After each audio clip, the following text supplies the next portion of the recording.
کان اللہ لیعذبہم وانت فیہم، اور اللہ کا کام نہیں کہ انہیں عذاب کرے جب تک اے محبوب تم ان میں تشریف فرما ہو۔ وما کان اللہ معذبہم وہم یستغفرون، اور اللہ انہیں عذاب کرنے والا نہیں جب تک وہ بخشش مانگ رہے ہیں۔ وما لہم اللہ یعذبہم اللہ وہم یصدون عن المسجد الحرام، کیا ہے کہ اللہ انہیں عذاب نہ کرے، وہ تو مسجد حرام سے روک رہے ہیں۔ وما کانوا اولیاءہ، اور اس کے اہل نہیں، ان اولیاءہ الا المتقون ولکن اکثرهم لا یعلمون، اس کے اولیاء تو پرہیزگار ہی ہیں مگر ان میں اکثر کو علم نہیں۔ تو وما کان اللہ لیعذبہم، یہ آیت کریمہ دیکھیے، اور اللہ کا کام نہیں کہ انہیں عذاب کرے جب تک اے محبوب تم ان میں تشریف فرما۔ اگر اسی بات پہ اگر بات کی جائے تو بہت سی چیزیں ثابت ہوتی ہیں، جیسے سرکار اعلیٰ حضرت علیہ رحمۃ اللہ علیہ وسلم فرماتے ہیں، وہ جو نہ تھے تو کچھ نہ تھا، وہ جو نہ ہوں تو کچھ نہ ہو، جان ہے وہ جہان کی، جان ہے تو جہاں، سمجھے؟ یعنی سرکار دو عالم صلی اللہ تعالی علیہ وسلم کا تشریف فرما ہونا اس آیت سے ثابت ہوتا ہے، کیونکہ اگر ہم اس امت پہ اس کے اعمال پر نظر ڈالتے ہیں تو پچھلی امتوں کا جو حال تھا اس سے کہیں زیادہ بڑا۔ پچھلی امتوں پہ عذاب آیا، یکبارگی آیا، کوئی امت، کسی امت کی صورتیں بدل دی گئیں، کسی کو زمین میں ہی دفن کر دیا گیا، الٹا دیا گیا، سمجھے؟ قوموں کی قومیں برباد ہو گئیں، یہاں تک کہ طوفان نوح تک آ گیا، پوری دنیا غرق ہو گئی۔ تو یکبارگی عذاب آئے، جو گناہ تھے انہی کی وجہ سے آئے، وہ گناہ آج بھی یہاں ہو رہے، سمجھے؟ حق تو یہ ہے کہ ایسا عذاب آ جائے، مگر یہ عذاب نہ آنا اس بات کی دلیل ہے کہ سرکار ہمارے درمیان موجود ہیں۔ یہ کیا؟ وما کان اللہ معذبہم، جب تک اے محبوب ان میں تشریف فرما، یعنی اب عذاب نہیں آ رہا ہے تو اس کا مطلب یہ ہے کہ سرکار ہمارے درمیان موجود ہے، اور سرکار جو ہے ہر جگہ موجود ہے۔ اگر عقلی اعتبار سے تمہیں سمجھانے کی کوشش کروں تو آپ اچھی طریقے سے سمجھ جاؤ گے۔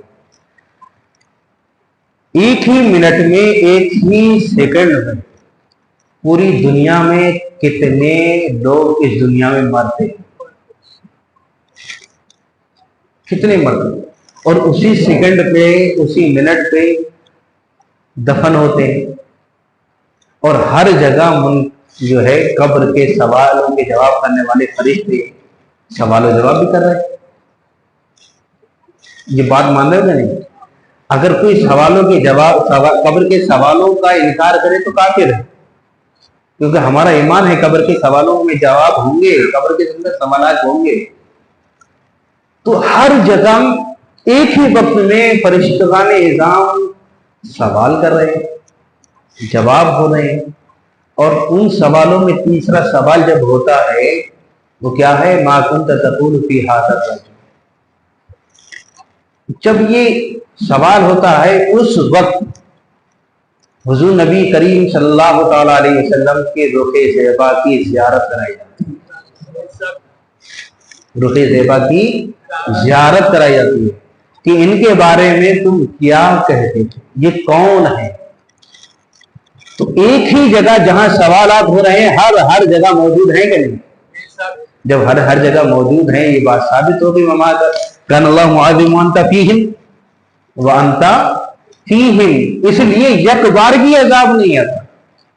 حق تو یہ ہے عذاب آ جائے، بہت سی دلیلیں تو دینے کے لیے دلیلیں ہیں، مگر تمہاری یہ سمجھ میں آ گئی کہ قبر کے سوالوں کو جو جواب، قبر کے سوالوں کا جو انکار کرے گا وہ کافر ہے، تو اس بات سے ثابت ہو جاتا ہے کہ میرا نبی ہر جگہ موجود ہے۔ قرآن کی دلیلیں تو بہت انا ارسلناک شاہدا ومبشرا ونذیرا، اور ایک دلیل یہی ہے وما کان اللہ یعذبہم وانت فیہم، اور اللہ کا کام نہیں کہ انہیں عذاب کرے جب تک اے محبوب تم ان میں تشریف فرما۔ یعنی حضور نبی کریم صلی اللہ تعالیٰ علیہ وسلم ہمارے درمیان موجود ہیں، اس لیے ہم کہتے ہیں جہاں ذکر حبیب ہوتا ہے مجلس خیر ہوتی ہے، سرکار دو عالم صلی اللہ تعالیٰ علیہ وسلم کی روح پاک موجود ہوتی ہے، کائنات کے ذرے ذرے میں سرکار کی روح مبارک موجود ہے۔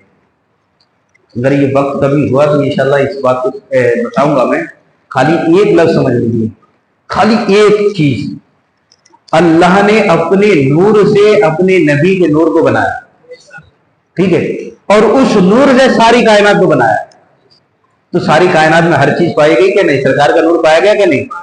جہاں جہاں جو چیز ہے اس میں سرکار کے نور سے بنی ہوئی ہے، بات ثابت ہو گئی۔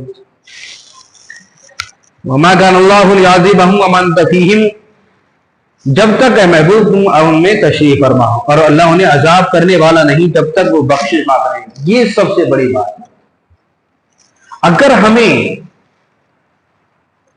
اپنے اوپر سے عذاب کو ٹالنا ہے تو سب سے بڑی چیز یہ ہے کہ رب سے دعائے مغفرت بخشش طلب کرنا۔ قرآن یہ تو کہہ رہا ہے کہ عذاب نہیں آئے گا جب تک وہ بخشش مانگ رہے ہیں، یعنی اگر ہم توبہ استغفار کرتے رہیں، اس لیے میں نے جمعے میں کہا تھا کہ لوگ استغفار کر رہے ہیں، استغفار کرنے کا مطلب ہوتا ہے اپنے گناہوں کی معافی مانگنا۔ اب معافی مانگنا یعنی بخشش طلب کرنا، تم بخشش طلب کر رہے ہو، اس کا مطلب جو ہے اپنے اوپر سے عذاب کو دور کر رہے ہو، اپنے اوپر سے مصیبتوں کو دور کر رہے ہو۔ استغفار کا مطلب یہی ہے۔